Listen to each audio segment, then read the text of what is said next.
and welcome to the Emotional Alchemy podcast. Whoa, that feels weird to say out loud. Up until, yesterday, this was the Rooted Business podcast. And about a year before that, it was the Empowered Curiosity podcast. If you've been listening for a while, you're about to see an evolution of my work. It's interesting sitting here because when I first started my business, I had constriction around being seen, sharing my voice, saying the right thing, the fear of being too big. Because I grew up in a family where it was safer to be hidden in plain sight, so I had to work through a lot to share my thoughts and parts of my life with you. But what I've been feeling more recently is this frustration around niching. I want to share more about the land, the horses, insights from gardening, communication, and relationships, and didn't feel like it fit neatly within the brand, in gigantic quotation marks, the brand of spiritual business mentorship and the brand of a podcast called the Rooted Business Podcast.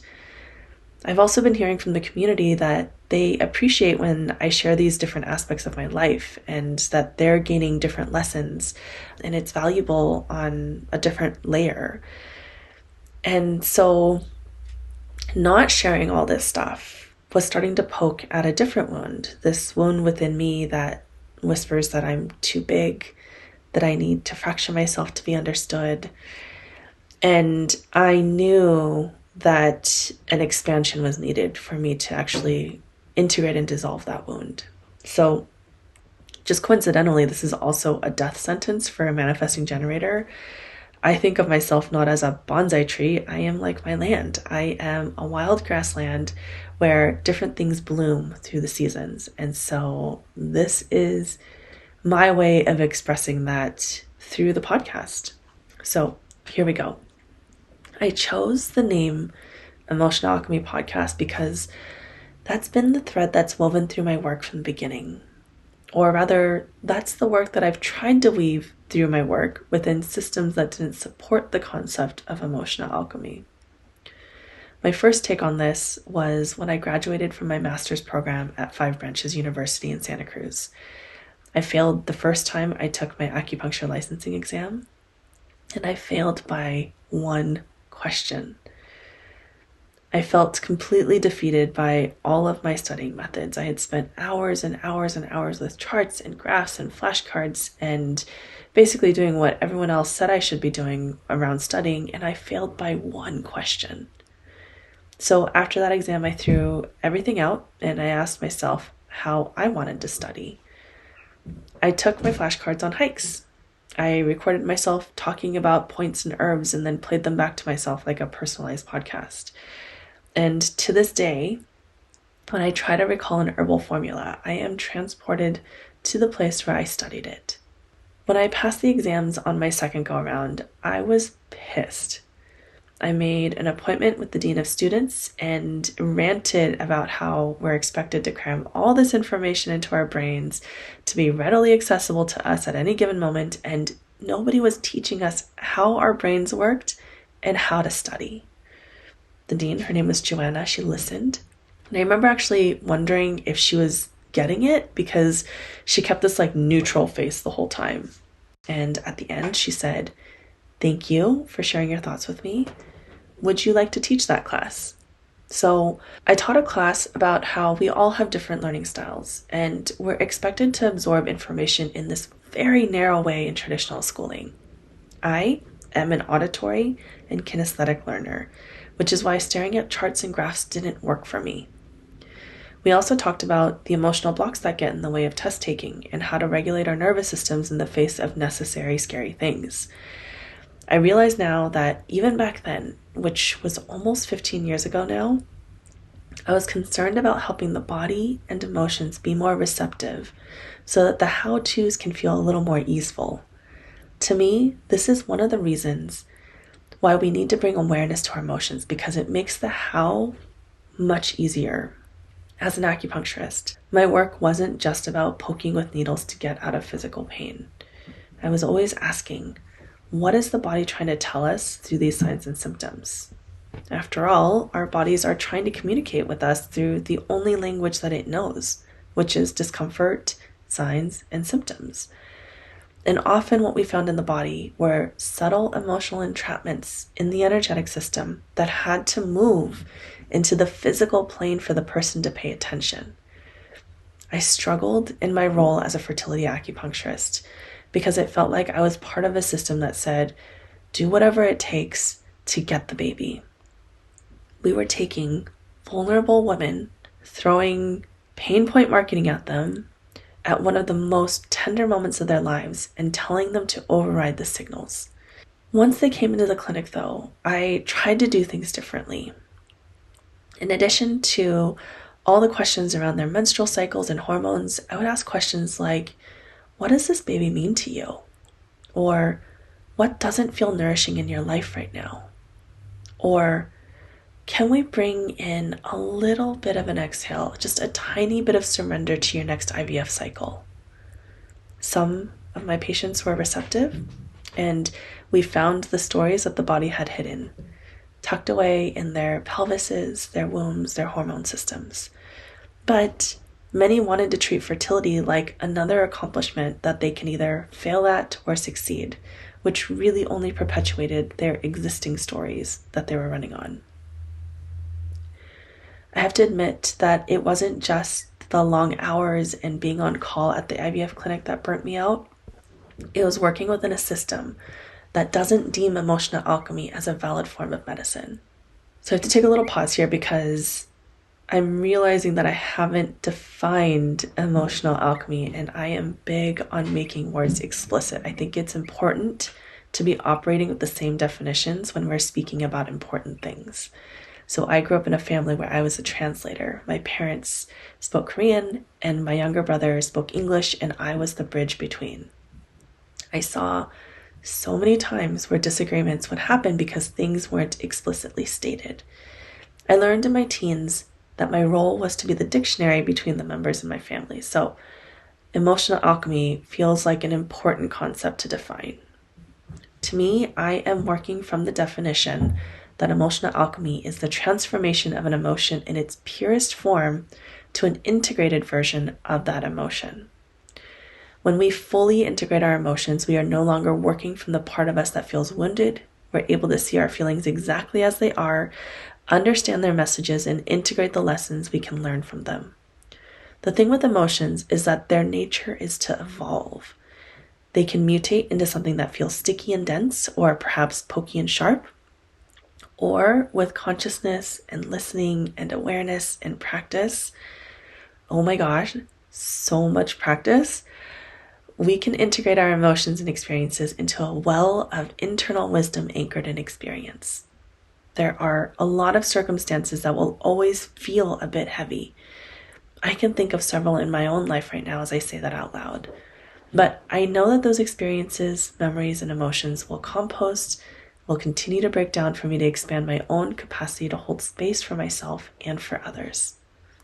Emotional alchemy also wove its way through my first few years of coaching as a relationship coach. My first marriage ended in divorce. Throughout the relationship, I was reading every communication book I can get my hands on. And after we broke up, I could see more clearly how we were both bringing our most wounded emotions into the relationship. We were not modeled what it looks like when resentment is integrated, when anger is heard, when distraction is an invitation to pay closer attention. So we were unkind, controlling, and manipulative with each other. With some distance away from my ex-husband, Matthew, I realized that I was trying to fix the marriage through technique. If I just learn these nonviolent communication techniques, I'll have a happy marriage, right? The reality is that I needed to tend to many inner children. I needed to learn how to read my nervous system. I needed to integrate my traumas. And I needed to listen to my intuition, who had been telling me that he wasn't my person. So I did all of that, worked with therapists, worked with coaches, read a lot, took courses, started getting into work with Bessel van der Kolk and Gabor Mate. And I sat down to write all the things that were missing in my education of somebody who really wanted to work on a relationship. And At the time, I didn't have an attachment to what shape it was going to take. At first, I thought it was a book, but I went back to what I know how to do, which is teaching. The first group coaching program I created was the Heart Lab, where we examined the intersectionality of the anatomy of our relational bodies through a Taoist perspective, nervous system regulation, attachment theory, and communication techniques. From there, business mentorship sprouted organically. It was like that random volunteer tomato plant that surprises you in the spring. Some folks saw that my marketing was different from anything else they had seen on social media. The reason for that is because I despise pain point marketing, so I made an active decision to not do that thing. I started getting requests from clients asking if I could teach them how to run their businesses. And I was explicit with them in telling them that I can't tell you how to run your business, but I can walk beside you and ask 10,000 questions along the way so that you can have clarity on how you'd like to run your business.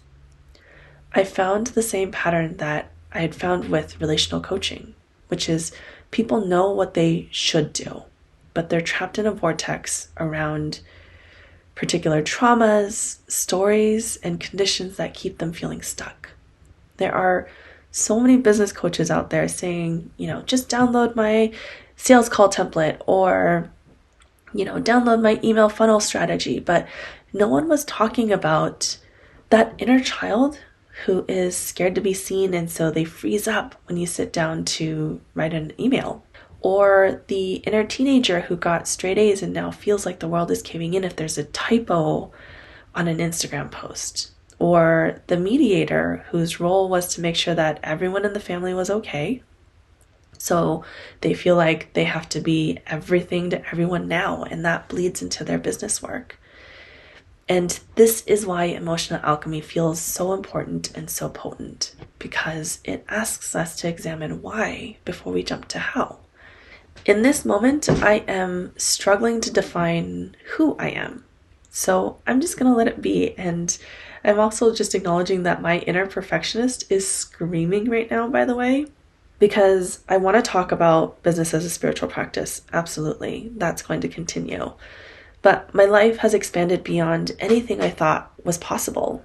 I am stewarding land, and it's not always sunshine and rainbows, and I want to talk about that. Just this week, I had a flock of wild turkeys walk through my garden and decimate all the beans I had planted. But there's a lesson there for me and maybe for you. I am mama to 4 horses, 2 cats, a dog, 15 chickens, and a turkey. I want to talk about those relationships because for me, the purest examples of emotional alchemy have come through my animal kin. I run this business with Andre, who was my first romantic partner after my divorce.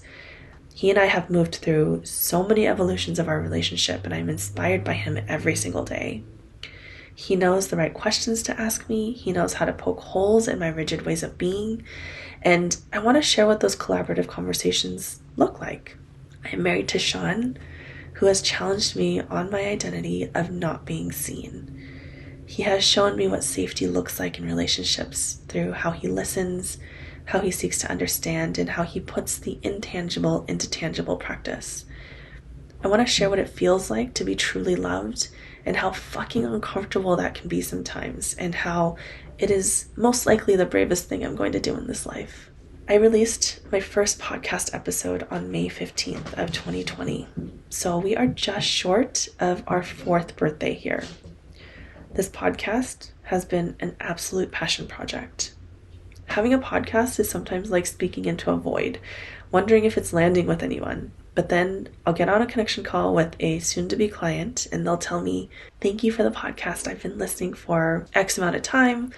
I love what you shared about X situation." And that never gets old. Not because I need the validation, but because this podcast has felt like a sanctuary for me. Oftentimes, I take my literal journal pages and bring them alive here. And it is always simultaneously surprising and delightful to see that it feels like that for you too. So if you'd like to continue on this journey together, I'm so excited that you're here. If you're curious about where these tendrils are going, please hit the subscribe or follow button on the platform that you're listening to this episode right now. Thank you so much for being here.